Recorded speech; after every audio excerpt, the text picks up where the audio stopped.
for out of the 3 strikers, no say no emumienu out. John Entwede off.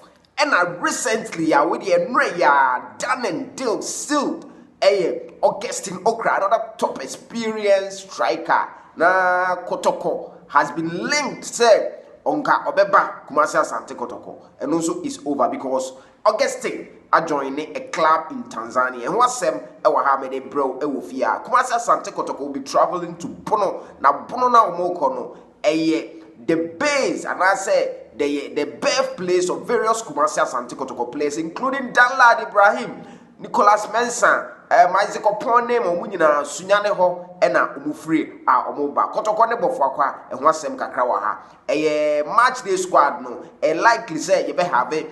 Danlad Ibrahim for the first time in about 7 games. Now, all sidelines, no, back to Kumasi Asante Kotoko team. No, this and many more. And the Atnasia, yeah, they bro, if you are high super 24 TV, unsubscribe, ya wadarama, no, hit the rest subscriber team, no, so now what about Doma, no, so I'm a wadarama. Now, ya build it together. So, when your mommy is here, subscribe, and notification. So what I say, wait my follow social media handle also. Super 24 TV, Instagram, Kumasi Blogman. Me say a good moon seminar. Yeah, the GG. The most important thing, Utumfo Nyankopon asem. And until ne 29th of December 2023. Let's take this message as our life for our path. Everyone has its own destiny, which is not raceable. We are not in race with anyone with our destinies. The skies are too large for 2 bears to clash. The skies are too wide for 2 bears to clash. Utumfo Nyankopon emienti ase. Abrabo ayebo ye ni obi ani competition. Nipa oni no competition sebi eye wa ankasa ho. Make sure that every day you improve on nipa na oye enra. Nyankopon amai bibia skies na wiem eden se nnoma mienu ebe fly bozo omo akọ clash no intimi maso because Utumfo Nyankopon waye bibia ma nipa dasani okoma ekoma de bia me na madum okoma ekoma melkom anim ho no boys ne tonton phones PS like technical nyoma mo tonton technological nyoma ura melkom asa nyoma na mo ton no melkom inside no e bia na boys ne digina ho but at the end of the day obia nya ne so ene ne di Utumfo Nyankopon emayanti ase for this one as a light for our path. We are not in any race with anyone with our destinies. Utumfo Nyankopon emayanti ase. Ghana Premier League no match day 17 ebaso eno na Kumasi Asante Kotoko be travel to Bofo Akwata no game no yen hye nso say Saturday 3 p.m. and a game no ebaso the Coronation Park. Yes, na fixtures wo ho ni Accra Lions ni FC Samates ebebo start times be Bofo Akwata no ene Kumasi Asante Kotoko Saturday start times ebeyi sa game no yen hye nso say FC Samates ene Accra Lions games no ene Friday ya na ebaso na Karela Saturday one Mediama abo Go Stars enso Saturday obebo Legon Cities Accra House of Folk Sunday Obobechem United and start times be isa game no Real Tamale United any Great Olympics Heart of Lions any Brekum Chelsea and Adriana FC any Dreams FC Nations FC any Insua Traman.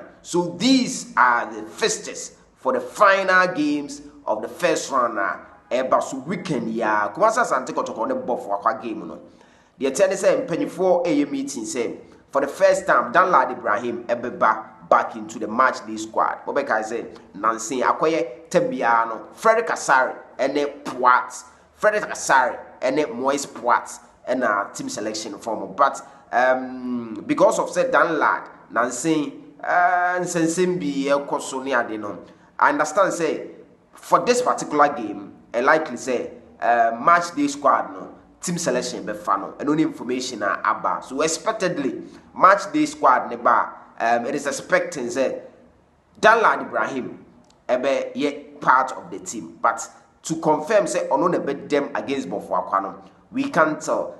Ghana Blasters campaign Kumasi. And no, it gives another confirmation to the fact say Kotoko player Richmond Lamptey, a deep throat source. Eban say Richmond Lamptey, 27-man squad coach Chris Hutton Ebetes Waban. Okahon. Inyanya official, but information no. You can't afford to bring the Ghana national team to Kumasi to come and drop Richmond Lamptey. And information be cry made them street so I met and say so we nim no ko drop Richmond Lamptey. Ghana supports Ghana for the Bema Blasters or AFCON. Why ha subeti because of unfair dropping be a beba. Into the Ghana Football Association for the purposes of unity, for the purposes of balance, Richmond Lamptey, you do not dare drop him. Utumfo nyankopon eme entiase. Eda Kumasi Asante Kotoko. Ya de Kumasi Asante Kotoko. Senior citizens, mid-year, to me, Ghana best start camping Tuesday. Game no. Kotoko game no is Saturday. I don't know, so Kumasi Asante Kotoko and started Richmond Lamptey. Away any Bofakwa game no ma. I'm told say Bofakwa no players no. They don't play raw football. Omo matured like academic football ankasa. But media, to be real honest, minyaya anka game no obeko bi kura ni kwan say or boss a game ni bi because Richmond Lamptey aye ni no or injury prone. Obi or injury prone so there. With a little knock obetima could pick injury. Now at the end of the day, AFCON na eba so ya likely say or no beka 27-man squad from Kumasi Asante Kotoko. Na yakuyi na free. No. I don't know what you think. Obetima wa dwenchire aba. Now, Augustine Okrah, a former Kumasi Asante Kotoko player, and Coach Ogum say ope experienced strikers. Na Kotoko rather no edano so. And a Kotoko rather that Safiu so. And na Kotoko rather that John Entry so. John Entry the out. And now Augustine Okrah the also out because Augustine Okrah asayama young Africans what Tanzania. When you say Augustine Okrah initially oko Tanzania oko ball Simba. Oko Tanzania Simba ne Yanga na ayese Kotoko ne has. And I feel na Yanga for no ekwemada omonso o ma sign Augustine Okrah and only information aba in saka ye blog amanti Augustine Okrah to Kumasi Asante Kotoko say no dead. It's all over. Out of place now. John Entry to Kumasi Asante Kotoko is over. Dead. The only one as I say aka Safiu Mohammed. Safiu Fatal. Abdul Safiu Fatal. Or no return to Kumasi Asante Kotoko. And they are likely, as far as the Ogumsi Ope experienced striker to add up our second round. Utu for Yankopon Emiantias. Information we ask you a talk I say at the bro Ufia. Unsubscribe here, Adama. Don't hit it, red subscribe button. Don't press it, Adomano Swami. Yankopon, inshallah. The blog, my, we do see at the channel.